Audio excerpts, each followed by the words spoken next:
Un, deux, trois, go! Bonjour tout le monde, j'espère que ça va bien. Donc j'espère que vous avez passé un beau week-end de boxe. Hier soir, il y avait un beau combat en Angleterre au Tottenham Hotspur Stadium, donc en Angleterre, à Londres.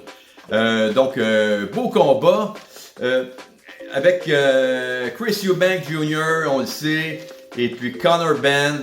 Conor Benn a gagné ce combat-là par décision unanime des juges. Et même au 12e round, il a mis au tapis Chris Eubank Jr.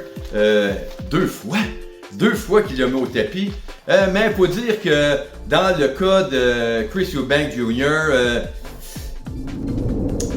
il a un petit conflit aussi avec son papa. Je ne sais pas si ça s'est réglé. On sait que dans l'équipe adverse, on a relaté des souvenirs concernant Chris Eubank, ça a foutu le bordel. J'espère que Chris Eubank Jr. va bien, j'espère que sa famille aussi va bien, j'espère qu'il s'est réconcilié aussi avec son père. Je crois que ça a été une partie du problème durant ce combat-là. Un problème, à mon avis, mental qui a fait que Chris Eubank a été défait à ce combat-là avant même d'arriver sur le ring, fan de boxe. C'est ce que je pense sérieusement. Et vous, qu'est-ce que vous pensez de ce combat-là?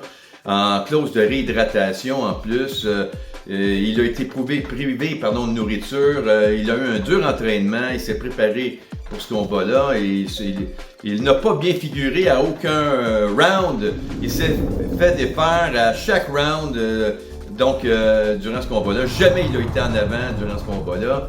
Contrairement au premier combat où est-ce qu'il a été plus incisif durant le premier combat, plus combatif, mais aussi mentalement plus fort, plus prêt pour ce combat-là. C'est ce que je pense, mais je ne veux rien enlever non plus à Conor Benn qui a fait une belle performance durant ce combat-là. Et c'est le seul à avoir réussi à battre les Eubank.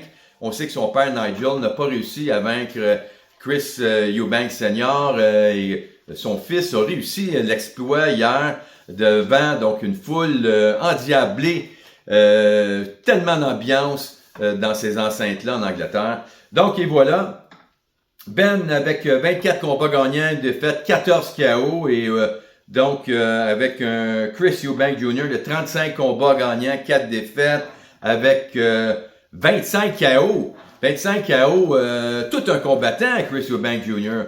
Est-ce qu'il va y avoir une revanche? On sait que Conor Benn veut aller chercher des ceintures. Il veut se battre contre des combattants qui ont des ceintures pour pouvoir probablement peut-être faire un troisième combat avec des ceintures en poche. Peut-être, s'il veut un troisième combat, il ne semble pas vouloir un troisième combat. Et on sait que il a dit que c'était la fin pour Chris Eubank Jr. et M. Benn et Chris Eubank Jr. a dit attention, c'est 1-1 des confrontations, c'est juste 1-1 des confrontations. Donc, et voilà, c'est clair que j'ai l'impression que Chris Eubank Jr. veut une revanche et que Conor Benn est rendu ailleurs, complètement ailleurs. Et je l'ai mentionné, n'oubliez pas, j'ai fait une chronique de boxe là-dessus ce matin, sur ce combat-là. Donc, c'est à peu près ça, le combat. Donc, Chris Eubank Jr. quand même, vieillissant avec 36 ans, et Conor Benn qui est dans son prime à 29 ans, fan de boxe. Donc, très beau combat. Et puis aussi, vous savez, Jake Paul va se battre contre Anthony Joshua. Comment vous trouvez ça, vous? Moi, j'ai l'impression que c'est une rigolade. Je ne penserais pas que Jake Paul défasse Anthony Joshua, qui est un médaillé d'or olympique, qui est un grand olympien aussi. Donc, je ne verrais pas comment il réussirait à battre Anthony Joshua, fan de boxe. Vraiment. Mais le combat va se faire, voyez-vous, avec une recette de 100 millions, il paraîtrait, pour Monsieur Anthony Joshua, et aussi 80 millions pour Jake Paul. 80 millions pour Jake Paul et 100 millions pour Anthony Joshua, qui est probablement sa plus grosse somme. Donc, imaginez-vous donc, il va défaire, il va tenter de défaire Anthony Joshua. Vraiment, spécial. On sait qu'Anthony Joshua a perdu quelques fois des combats, mais voyez-vous, c'est la vie. Et puis j'ai fait aussi une chronique de boxe sur Anthony Joshua à l'époque sur The Rise of a Champion. Je crois le titre de la chronique de boxe, The Rise of a Champion. Vous irez voir ça, c'est en 3 langues, en anglais, en français, en espagnol. Et ça a fait le tour de la planète, fan de boxe. Vous irez voir ça. Donc, et voilà. Alicia Baumgardner contre Leila Baudouin, reporté, on savait pas en fait. On n'avait pas beaucoup d'informations au Québec par rapport à ça, mais voyez-vous, j'ai été chercher des informations sur Boxing Scene. Et puis le combat est reporté probablement avant, ça va se faire avant 2026, on n'est pas sûr, mais on pense, voyez-vous.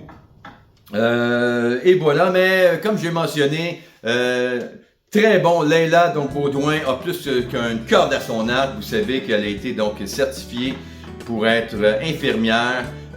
Chapeau à toi, Leila, chapeau à toi, félicitations pour toi aussi. On est fiers de toi, on est fiers de ce que tu as accompli à date. Championne au monde aussi. WBO, c'est peu dire pour la championne qui est maintenant une puncheuse extraordinaire. Elle a renforcé donc ses éléments, sa force de frappe. C'est une championne internationale, on a très hâte de te voir. Donc, aussi, j'aimerais vous parler du dernier combat, vous savez, au Casino de Montréal. Steven Butler a gagné son combat donc contre Stéphane Fungio. Un beau combat qui a donné des sueurs froides donc à son équipe. Mais vous savez que c'est quand même bien. 27 ans pour Stéphane Fungio et puis seulement 30 ans pour Steven Butler. Steven Butler qui a une feuille de route extraordinaire pour un homme de 30 ans. On sait que des combattants, normalement, la durée de temps est de 10 ans. Maximum 10 ans. Des fois, c'est 5 ans, des fois, c'est moins. Mais 10 ans, imaginez-vous donc Jean-Pascal qu'on a présentement en interview sur Montréal Boxing Club. Donc, avec Sophie Durocher, vous irez voir cette interview-là. Très intéressante. J'aime beaucoup Sophie Durocher en passant. Je trouve qu'elle est très talentueuse dans ses entrevues. Elle a fait une entrevue avec un chanteur. Ça a été pénible un peu. Mais c'est de bonne guerre. Et puis, je crois que, en tout cas, elle a parlé à Jean-Pascal. Jean-Pascal, qui est une légende de la boxe au Québec, c'est clair. Donc, mais je ne savais pas que son père était politicien puis que c'était un orateur hors pair. Je crois que Jean-Pascal a cet élément-là. On dit que la pomme tombe jamais loin de l'arbre. Donc, c'était très intéressant cette entrevue-là. Donc, entre la journaliste et puis notre légende de boxe, Jean-Pascal, que j'ai eu la chance à un moment donné d'interviewer. À un moment donné, puis c'était très agréable, il ne se prend pas pour quelqu'un d'autre, il est accessible, Jean-Pascal, une très bonne personne en passant. Donc, Stéphane Fungio qui a perdu le combat, mais Stéphane Fungio, il est parti donc avec des points dans son bulletin, parce qu'il a très bien fait durant cette confrontation-là, et on va se souvenir, il a laissé sa trace, M. Stéphane Fungio. Félicitations à Stéphane. Malgré la défaite, on est capable de féliciter quand même un combattant qui a bien fait durant ce combat. Donc, et voilà. Et puis, c'est un combat qui s'est fini donc au 9e round, on le sait. Donc, c'était la 3e victoire consécutive donc pour notre champion qui n'est pas en titre, là, mais Steven Butler. Et Steven Butler, le 4e KO après le 8e round, fan de boxe. Donc, j'ai retenu ça, puis j'ai voulu le marquer. On sait que John Rubio s'est battu aussi, donc contre un autre combattant, Xoli Zeni, donc Ndongini. Donc, un beau combat donc, qui s'est fini au 2e round, un combat rapide, 2e round par KO. Donc, retenez ce nom-là, hein? John Rubio, tout un combattant. Donc, et voilà, c'est à peu près tout ce que j'ai à dire. Faites attention à vous, fans de boxe. On va se voir pour d'autres combats de boxe prochainement parce que ça sent bien. Éventuellement, n'oubliez pas, il va y avoir un combat très prochainement entre notre ami Anthony Yarde qui va se battre contre David Benavidez, fan de boxe. On a fait donc sur le London Montréal Boxing Show, donc une chronique exprès là-dessus, donc un podcast où on peut dire balado exprès là-dessus, donc ça va très bien aussi pour nous. C'est la première fois donc au Québec qu'on fait donc un podcast, mordus de la boxe. Et puis, un en Angleterre et l'autre au Québec, ou peu importe, je crois, les pays. Je pense que c'est la première fois qu'on fait ça. C'est un pont entre l'Angleterre et le Québec. C'est inouï, c'est vraiment bien, c'est vraiment le fun avec mon confrère. Ça fait environ 5 ans qu'on se connaît, Michael Angelo Serra et moi-même, et on a toujours été amis. On a des points en commun extraordinaires. C'est vraiment une bonne personne et on a un petit côté conservateur qui se ressemble énormément. Donc, avec des racines italiennes tous les deux. Des racines italiennes tous les deux. Donc, et voilà. Faites attention à vous, fans de boxe. On se revoit pour un autre combat de boxe. Merci, au revoir.